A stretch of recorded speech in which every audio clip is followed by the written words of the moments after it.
घर में दाखिल हुआ तो देखा बीवी बैठी रो रही थी। क्या हुआ? मैंने पूछा। ये आंखें क्यों लाल कर रखी थी? सब खैरियत तो है ना?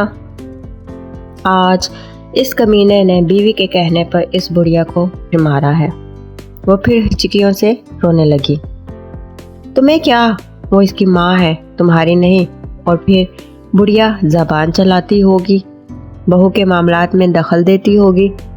मैंने इसका गम गलत करने के लिए कहा। जुबान चलाती होगी, मामलात में दखल देती होगी। आपको कुछ पता भी है? इस बेचारी को फालिज है, उठने बैठने के लिए सहारे की मोहताज है। अटक अटक कर अपनी बात पूरी करती है। बीवी ने तल्खी से जवाब दिया। पहले तुमने कभी बताया नहीं कि इसको फालिज है, मैंने अनजान बनते हुए कहा।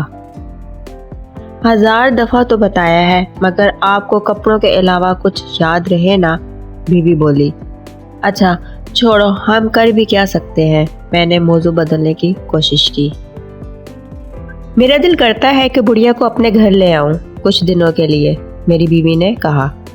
क्या क्या कहा? पागल हो गई हो? पराई मुसीबत अपने गले डालोगी? मुझे इसकी सोच पर गुस्सा आ गया। सिर्फ हफ्ते भर के लिए, इसने मेरे गुस्से को नज़रअंदाज करते हुए कहा। शायद वो पहले ही से प्लान बनाकर बैठी हुई थी। नहीं नहीं, ये नामुमकिन है। और फिर वो क्यों देने लगा अपनी माँ हमको? मैंने कहा। इसकी बीवी कई मर्तबा कह चुकी है कि बुढ़िया कहीं दफ़ा तो हो नहीं सकती, कुत्ते की सी जान है, मरती भी नहीं, बीवी ने कहा। अच्छा ये कहती है वो? मैंने बीवी का दिल रखने के लिए कहा। बस आप मान जाएं और इसको अपने घर ले आएं। ये कहते हुए वो मेरे पहलू में आ बैठी, और यही इसका ख़तरनाक हमला होता है, अपनी बात मनवाने का। अच्छा जी, अब इस बुढ़िया को घर लाने की जिम्मेदारी भी मुझ पर डाल रही हो, और ये तो सोचो कि तुम इसको संभाल भी लोगी, मैंने कहा। अपने बच्चे तो हैं नहीं, मैं भी घर में सवाए टीवी देखने के और क्या करती हूँ। चलो वो आ जाएगी तो मेरा दिल भी बहला रहेगा, इसने उदासी से कहा। हमारी शादी को 10 साल हो गए थे, मगर औलाद से महरूमी थी। मैंने सोचा चलो बात करके देखने में हर्ज ही क्या है। कौन सा वो अपनी माँ हमें देने पर राजी हो जाएगा? अगर राजी हो गया तो, मैंने सोचा। फिर भी 1 हफ्ते की ही तो बात है। अगर बाद में अपने ही गले पड़ गई तो अचानक मुझे ख्याल आया, अगर वो बुढ़िया मुस्तकिल गले पड़ गई तो मैंने अपने खदशे का इजहार किया। तो बीवी ने कहा, ये तो और अच्छी बात है, इसने खुश होते हुए कहा।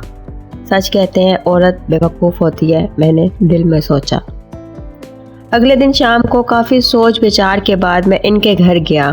कुछ बात करने के बहाने ड्राइंग रूम में बैठा। इसने झूठे मुंह भी चाय का नहीं पूछा, तो मैंने अपने प्लान के मुताबिक इससे कहा कि मेरी बीवी फालिज का इलाज कुरान पाक से करना जानती है, और वो आपकी वालिदा का इलाज करना चाहती है। ये सुनकर इसने किसी खुशी का इजहार न किया, तो मैंने बात जारी रखी कि इसमें मसला ये है कि आपकी वालिदा को हफ्ता भर हमारे घर पर रहना पड़ेगा। आप फिक्र न करें, हम इनका अच्छे से ख्याल रखेंगे। ये सुन के इसके चेहरे पर शर्मिंदगी और खुशी के मिले जुले असरात पैदा हुए। इसने थोड़ी सी बहस के बाद इजाज़त दे दी। मैंने उठते हुए कहा कि इलाज में 15-20 दिन भी लग सकते हैं। इसने और भी खुशी महसूस की। कहने लगा, सलीम साहब, मैं तो चाहता हूँ कि मेरी माँ ठीक हो जाए, भले महीना क्यों ना लग जाए। और यूँ इस तरह अम्मा मुस्तकिल हमारी होकर रह गई। अगले दिन वो बुढ़िया हमारे घर मुंतकिल हो गई। बस वो बुढ़िया क्या थी, सफ़ेद रुई का काला सा थी। नूर का एक ढेर सा था, लागर सी, कमज़ोर सी, जैसे ज़माने भर के गम इसके नूरानी झुर्रियों भरे चेहरे पर तहरीर थे। आंखों के बुझते चढ़ा कपकपाते होंठ, मुनासिब फराक और देखभाल न होने की वजह से हालत और ज़्यादा ख़राब थी। मेरी बीवी तो तन मन धन से इसकी सेवा में जुट गई।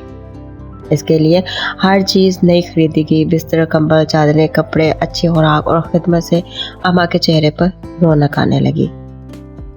پتہ ہی نہ چلا مہینہ گزر گیا۔ پہلے اس کی بہو ہر 2 دن بعد آتی رہی، پھر 4 دن کا وقفہ ہوا، پھر ہفتہ ہونے لگا۔ اماں کو واپس لے جانے کی بات نہ اس نے کی نہ ہم نے۔ دوسرے مہینے میں وہ ایک ہی دفعہ آئی، گھر کی مصروفیات کا رونا روتی رہی۔ تیسرے مہینے کے بعد اس نے آنا ہی بند کر دیا۔ میں نے بیوی سے کہہ دیا کہ اب اماں تمہاری ذمہ داری بن گئی ہے، اب تم سنبھالو۔ بیوی نے خوشی کا اظہار کیا۔ یہ غالباً 7واں مہینہ تھا کہ اس آدمی کو اس کی بیوی نے قتل کر دیا، اور بعد میں وہ خود بھی پکڑی گئی، اور یوں اماں صرف ہماری ہی ہو کے رہ گئی۔ ادھر جیسے جیسے اماں کی توانائی بحال ہو رہی تھی اور چہرے پہ رونق مسکان آنے لگی تھی، ویسے ویسے میرا کاروبار ترقی کرنے لگا۔ ایسے لگتا تھا جیسے مجھ پر دھن برسنے لگا ہو۔ سال بھر میں میری 3 دکانیں ہو چکی تھیں۔ پچھلے سال ہم تینوں میں بیوی اور اماں نے حج کی سعادت حاصل کی۔ گلستان جوہر میں 500 گز کا بنگلہ خرید کر وہاں شفٹ ہو گئے۔ اماں ہمارے ساتھ 7 سال رہی۔ ہر پل ان کا ہمیں دعائیں دیتے گزرتا، اور ہم میاں بیوی خوشی سے پھولے نہ سماتے۔ عجیب کرامت یہ ہوئی کہ اماں کی برکت اور دعاؤں سے اللہ رب العزت نے مجھے اولاد سے نوازا۔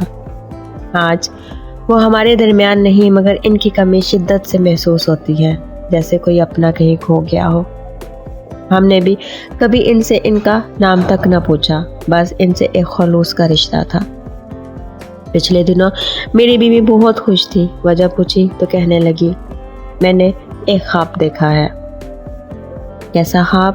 میں نے دیکھا کہ محشر کا دن ہے اور سب حیران و پریشان کھڑے ہیں۔ ان میں بھی کھڑی ہوں کہ اتنے میں اماں آئیں اور میرا ہاتھ پکڑ کے کہنے لگی، منیرہ ادھر آ میرے ساتھ، تجھے پل صراط پار کرا دوں۔ میں ان کے ساتھ چلی۔ ہم ایک باغ سے گزرے، تھوڑی دیر میں باغ ختم ہوا تو ایک بڑا سا میدان آ گیا۔ تو اماں کہنے لگی، بس ہو گیا پل صراط پار۔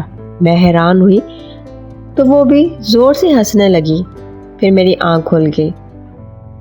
مبارک ہو بھائی، بہت اچھا خواب ہے، مگر تمہیں میرا خیال نہ آیا۔ قسم سے میں اتنی پریشان تھی کہ چلو خیر، ہمیں بھی کوئی نہ کوئی مل ہی جائے گا جو پل صراط پار کرا دے۔ آمین، بیوی نے جیسے دل کی گہرائیوں سے کہا ہو۔ اور پھر اس کو میں نے یہ نہیں بتایا کہ ایسا خواب میں بھی دیکھ چکا ہوں۔ بس فرق یہ تھا کہ اماں نے میرا ہاتھ پکڑتے وقت کہا تھا، چلو تمہیں منیرہ کے پاس لے چلوں، وہ پل صراط کے پار تمہارا انتظار کر رہی۔ امید ہے کہ آج کی ویڈیو آپ کو پسند آئی ہوگی۔ اگر ویڈیو پسند آئی ہے تو ویڈیو کو لائک کر دیں اور چینل کو سبسکرائب کر دیں۔ Thanks for watching.